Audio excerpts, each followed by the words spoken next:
Magandang gabi po sa lahat. Tayo nagbabalik. Ayan, dito sa ating munting channel para pag-usapan ulit ang coins na ating hawak kung magkano ng kanyang mga presyo sa ating mga online selling. Magandang gabi po sa lahat ng mga numismatis, lahat po ng kolektor. Ayan.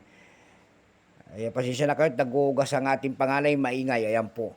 Ang pag-usapan natin barya po, ito po ay barya po ng United Kingdom. Ayan, year 1997. Ayan, United Kingdom po, 50 pence po yan.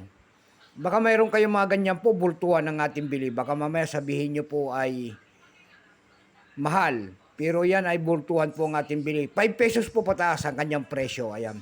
Pero sa ating mga online selling, ayan, lumalaki ang presyo niyan sa mga tindahan natin ng mga coins kasi may nakapatong yan. Ayan. Ayan. Bago po natin yan kilalanin at makita ang kanyang presyo, magpapasalamat lamang tayo sa lahat ng tagapagsubaybay dito sa ating munting channel. Lalo-lalo na po yung aking mga subscriber. Thank you so much sa inyo lahat. Mabuhay po kayo and God bless. Thank you so much sa inyo talaga. Ayan, yun naman po hindi pa po nakapag-subscribe dito sa ating munting channel. Anyayaan ko lang sana kahit malaking bagay na po tulong ang inyong magagawa. Tulad sana na pagpindot ng ating subscribe button, like and share para ma-update ko kayo sa mga latest ko pang gagawin mga video po. Ayan ang ating pag-uusapan. Ayan, pera po ng United Kingdom. Foreign coins, world coins po. Tignan natin ang kanyang mga presyo sa ating mga online selling. Pero bago yan, kilalanin mo muna natin siya. Issue po nito ay United Kingdom. Period po, Queen Elizabeth II, 1952 hanggang 2022. Type nito standard circulation coins. Years 1997 lamang. Value 50 pence, United Kingdom. Currency pound sterling, 1971 up to date po. Kung saan gawa materialis yan, ayan po ay copper nickel. May bigat lamang 8 grams, may habang 27.3 mm. May kapal po naman itong 1.78 mm. Hugis po niyan ay heptagonal, 7-sided. Orientation niyan ay middle alignment. Number NDAS 20700. Reference number KEM-2 na 2. Reference number KEM-940-2. Ayan pala. Ito pong year 1997 na ito po ay 98%. 98% po.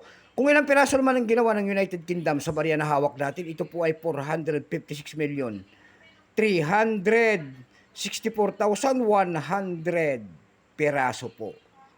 May price na rin po yan doon sa ating numista.com. Ayan, mahal po nito yung value sheet niya at saka yung proof. Ayan, tatlo kasing variety ang inilabas ng year 1997 na ito. May proof po ito at saka value sheet kung tawagin nila. May price na rin po ito doon sa ating numista. Binigyan na po ni Ginoong Numista ang kanyang presyo po kung tawagin ang ating mga kolektor. Yung kanyang fine po ay 36 pesos. Very fine 36. Extra fine ay 46. Almost uncirculated ay 46. Uncirculated po nito ay nagkakalaga po ng 120 pesos. Dako naman tayo sa kanyang mga presyo sa ating mga online selling tulad ng eb.com. Excuse me po. Sa eb.com po, mayroon tayo nakita nagbebenta nito ng $8.30. Nasundan po yan ng $7.49. Yung pinakabababa po ay $5. Dako naman tayo sa Carousel PH. Sa Carousel PH naman po, mayroon tayo nakita nagbebenta doon ng 100 pesos. Nasundan po yan ng 50 pesos. Yung pinaka rin ay 60 pesos. Ayan lamang po ang ating may babaging kanyang presyo. Keep safe po sa lahat and God bless.